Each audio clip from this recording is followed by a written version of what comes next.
நண்பர்களே, இன்னைக்கு உங்கள சந்திக்கிறது எனக்கு ரொம்ப சந்தோஷம். இந்த தளத்துக்கு நீங்க வந்ததுக்கு நன்றி. உங்களுக்காக ஆண்டவர் நெறைய விஷயங்கள வச்சிருக்கிறாருன்றத உங்ககிட்ட பகிர்ந்துக்க நான் விரும்புறேன். இன்னைக்கு உங்க கூட நான் பேச வேண்டிய விஷயத்துக்குள்ள போறதுக்கு முன்னாடி, சில விஷயங்கள சொல்லிக்க விரும்புறேன். நீங்க ஜான் கிஃப்டா அப்படின்ற என்னோட Instagram, Facebook, YouTube மூலமா என்ன ஃபாலோ பண்ணி என்னோட பதிவுகள நீங்க பெறலாம். தினமும் என்னோட பாட்காஸ்ட் நீங்க கேட்கலாம். ஆண்டவரோட கிருபையில அதெல்லாம் நல்ல கிரியை செய்து வர்றத நான் பார்க்கிறேன். நீங்களும் அத தினமும் கேளுங்க. நிச்சயமா அது உங்களுக்கு ஒரு பெரிய ஆசீர்வாதமா இருக்கும்னு என்னால சொல்ல முடியும். ஜான் கிஃப்டா அப்படின்ற என்னோட யூடியூப் சேனலை தினமும் பார்க்க மறக்காதீங்க. Fuel for the soul with John கிஃப்டா அப்படின்ற இங்கிலீஷ் பாட்காஸ்டையும் நீங்க தினமும் கேட்கலாம். www.johngifta.com அப்படின்ற என்னோட வெப்சைட்லையும் இதெல்லாமே இருக்கும். மீண்டும் உங்களை சந்திக்கிறதுல மகிழ்ச்சி. உங்களோட ஒரு வேத பகுதியை எடுத்து காட்டிட்டு தொடர்ந்து பேசலான்னு நினைக்கிறேன். இன்னைக்கு காலையில் நான் பைபிளை வாசிச்சுட்டு இருந்தப்ப இந்த பகுதி என்னை ரொம்ப தொட்டது. அதனால உங்க கூட இதை பகிர்ந்துக்க விரும்புகிறேன். கலாத்தியர் 4 அதிகாரம் 13-14 வசனம்.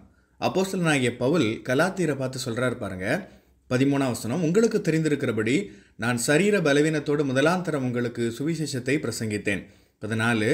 அப்படி இருந்தும் என் சரீரத்தில் உண்டாயிருக்கிற சோதனையை நீங்கள் அசட்டை பண்ணாமலும் அரோசியாமலும் தேவதூதனைப் போலவும் கிறிஸ்து இயேசுவைப் போலவும் என்னை ஏற்றுக்கொண்டீர்கள்.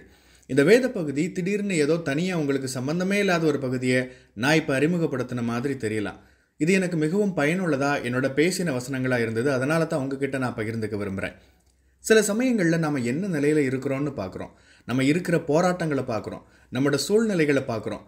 நமக்கு இருக்கிற வரம்புகளை பார்க்குறோம். ஒருவேளை நீங்கள் கட்டப்பட்டிருக்கலாம். ஒருவேளை நீங்கள் சில விஷயங்களுக்கு அடிமைப்பட்டிருக்கலாம். ஒருவேளை சில ரகசிய பாவங்களோட போராடிட்டு இருக்கலாம். ஒருவேளை நீங்கள் உடல்நல பிரச்சனையில் இருக்கலாம். நீங்கள் இப்போ இருக்கிற நிலைமை சிறந்தது இல்லைன்னு உங்களுக்கு தெரியலாம்.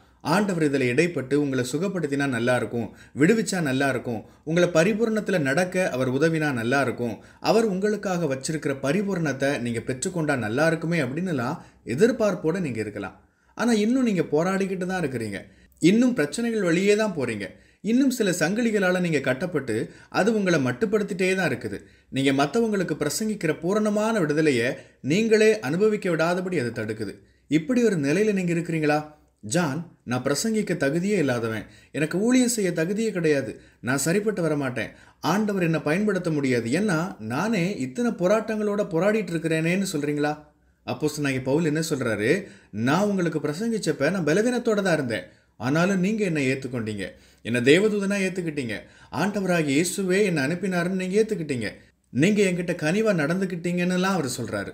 இதுதான் என்னை ரொம்ப யோசிக்க வச்சுது. நேற்று கூட நான் ஊழியக்காரனாக இருக்க தகுதி இல்லாதவன் எனக்கு தோணுச்சு. ஆண்டவரே, என்ன இது, என் வாழ்க்கையில் நான் சரியில்லாத இத்தனை பகுதிகள் இருக்கே, நான் இன்னும் இவ்வளோ விஷயங்களில் போராடிட்டு இருக்கிறேனே, நான் எப்படி இருக்கணும்னு நான் நினைக்கிறேனோ அப்படி நான் இல்லையே. உன் வழிகளில் எல்லாம் கர்த்தரை நினைத்துக்கொள் அப்படின்னு நான் பிரசங்கம் பண்ணுறேன். ஆனால் என் வாழ்க்கையில் அதை செய்ய முடியாத நிலைமையில தானே நான் இருக்கிறேன். ஆண்டவரோட பரிபூரணத்தை உணர முடியாதவனா தானே நான் இருக்கிறேன். இப்படின்லாம் நான் யோசித்தேன். இதை உங்ககிட்ட பகிர்ந்துக்க நான் வைக்கப்படலை. என் இருதயத்திலிருந்து உங்களோட பேசுகிறேன். ஆண்டவர் இதை பற்றி என்கிட்ட பேசினார். ஆமாம், உன் வாழ்க்கையில் நீ என்னோட பரிபூரணத்தை பார்க்காத பகுதிகள் இருக்குது. பரிபூர்ண விடுதலையை யோவான் 10:10 இயேசு சொன்ன மாதிரியான பரிபூர்ண வாழ்க்கையை, நிறைவான வாழ்க்கையை நீயும் கூட அனுபவிக்கலதான். இதுக்கு இடையிலையும் கூட என்னால் உன்னை பயன்படுத்த முடியும், இதுக்கு இடையிலையும் உன்னை நான் பயன்படுத்திட்டு வர்றேன் அப்படின்னு ஆண்டவர் என்கிட்ட பேசினார். நேற்று நான் ரொம்ப சோர்வாக இருந்தேன். அப்போ ஆண்டவர் ஒரு நபருக்கு ஊழியம் செய்யும்படி என்னை நடத்தினார். எனக்கு அது ரொம்ப ஆச்சரியமாக இருந்தது. நான் பிரசங்கம் பண்ணி வார்த்தையை கொடுத்துட்டு அவங்களுக்காக ஜெபம் பண்ணப்போ ஃபோன் வழியாக தான் இது நடக்குது. நான் சொல்கிறேன், உங்கள் மேலே ஒரு அபிஷேகம் மின்சாரம் போல் வர்றதை பார்க்குறேன்னு சொன்னேன். அவங்க அப்புறமா சொல்கிறாங்க, நான் அப்படி சொன்னப்போ அவங்களுக்கு ஃபோன் மூலமாகவே மின்சாரம் போல் அவங்க முழு உடல்லையும் பாஞ்சதை உணர்ந்ததாக சொன்னாங்க. அப்போ தான் நான் உணர்ந்தேன், ஆமாம், நான் பரிபூர்ணமாக இல்லாமல் இருக்கலாம், நான் இன்னும் ஆண்டவர்கிட்ட ஜெபிச்சு ஆண்டவர் என்னை மாற்ற வேண்டிய இடங்களை பற்றி அவர்கிட்ட போராடிட்டு தான் இருக்கிறேன். ஆண்டவர் என் வாழ்க்கையில் இடைப்படணும்னு கேட்குற இடங்கள் இருக்கத்தான் செய்யுது.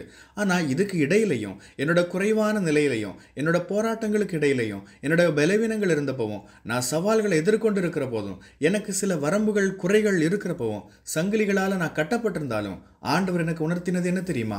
அப்போஸ்தலனாகிய பவுலும் கூட அந்த சமயத்தில் கட்டுகளோட தானே இருந்தார், பலவீனத்தோடு இருந்தப்ப தானே அவர் பிரசங்கிச்சாரு.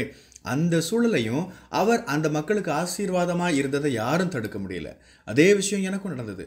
என்னோட குறைபாடுகள், கட்டுகள், நான் இன்னொரு நபருக்கு ஆசீர்வாதமாக இல்லாதபடி என்னை தடுக்க முடியலை. உங்களோட கட்டுகளுக்கு நடுவிலையும் உங்களை ஆண்டவர் பயன்படுத்த முடியும்னு புரிஞ்சுக்கோங்க. ஆண்டவர் உங்களை இருட்டில் வெளிச்சமாக பயன்படுத்த முடியும். ஆண்டவர் உங்களை உங்களோட வேலை ஸ்தலங்களில் பயன்படுத்த முடியும். உங்களோட பள்ளிகளில், கல்லூரிகளில் ஆண்டவர் உங்களை பயன்படுத்த முடியும். நீங்கள் எங்கே இருக்கிறீங்களோ, உங்களை ஆண்டவர் எங்கே வச்சிருக்கிறாரோ அங்கே உங்களை அவர் பயன்படுத்த முடியும். நீங்கள் இருக்கிற குடியிருப்பு பகுதியில், உங்களோட சமுதாயத்தில் உங்களை அவர் எங்கே வச்சிருக்கிறாரோ அங்கே அவர் உங்களை பயன்படுத்த முடியும். உங்களோட குறைபாடுகளையே பார்த்துட்டு இருக்கிறத நிறுத்துங்க. உங்களோட கட்டுகளை பார்த்துட்டு இருக்கிறத நிறுத்துங்க. உங்களோட பலவீனங்கள், உடல்நிலைகள், மனநலன்கள், இப்படியான போராட்டங்களையே பார்த்துட்டு இருக்கிறத நிறுத்துங்க. நீங்க ஆண்டவருக்கு உங்களை அர்ப்பணிச்சுட்டீங்கன்னா ஆண்டவர் நிச்சயமா அந்த சூழல்களையும் உங்களை பயன்படுத்த முடியும். இயேசுவின் நாமத்தில் உங்களுக்கு இந்த வாழ்த்துதலை சொல்றேன். ஆண்டவர் உங்களை பயன்படுத்துவார். இயேசுவின் நாமத்தில் இதை பெற்றுக்கொள்ளுங்க. ஆமென். கர்த்தர் உங்களை ஆசீர்வதிப்பாராக. உங்களுடைய பகுதிகளில் பிரசங்கிக்க என்னை அழைக்க நீங்க விரும்பினா டிஸ்கிரிப்ஷன்ல இருக்கிற இமெயில் மூலமா என்ன நீங்க தொடர்பு கொள்ளலாம். பிரியமானவங்களே, இந்த செய்தி மூலமா நீங்க உற்சாகம் அடைஞ்சிருப்பீங்க, ஆசீர்வதிக்கப்பட்டிருப்பீங்கன்னு விசுவாசிக்கிறேன். திரும்பவும் ஞாபகப்படுத்துறேன், நீங்க ஜான் கிஃப்டா அப்படின்ற என்னோட இன்ஸ்டாகிராம், ஃபேஸ்புக், யூடியூப் மூலமா என்னை ஃபாலோ பண்ணி என்னோட பதிவுகளை பெறலாம். ஜான் கிஃப்டா அப்படின்ற என்னோட யூடியூப் சேனலை தினமும் பார்க்க மறக்காதீங்க. Fuel for the soul with John கிஃப்டா அப்படின்ற இங்கிலீஷ் பாட்காஸ்ட்டையும் நீங்கள் தினமும் கேட்கலாம். பாட்காஸ்ட் எபிசோடுக்கு நீங்கள் உங்களோட ரேட்டிங், ரிவ்யூ கொடுத்து ஷேர் பண்ண மறக்காதீங்க. www.johngifta.com அப்படின்ற என்னோட வெப்சைட்லையும் இது எல்லாமே இருக்கும். இந்த ஊழியத்தால் நீங்கள் ஆசீர்வதிக்கப்பட்டிருந்து மற்றவங்களுக்கும் இதே ஆசீர்வாதம் சேரணும்னு விரும்பினா நீங்களும் எங்க கூட சேர்ந்து ஆண்டவரோட ராஜ்யத்தை கட்டுற இந்த பணியை உங்களோட நிதி ஆதரவு மூலமாகவும் தாங்கலாம். கூகுள் பே அல்லது நெட் பேங்கிங் அல்லது பேபால் மூலமா நீங்க ஆதரவு தரலாம். எல்லா விவரங்களையும் டிஸ்கிரிப்ஷன்ல நீங்க பார்க்கலாம். ஆண்டவர் உங்களை ஆசீர்வதிப்பாராக.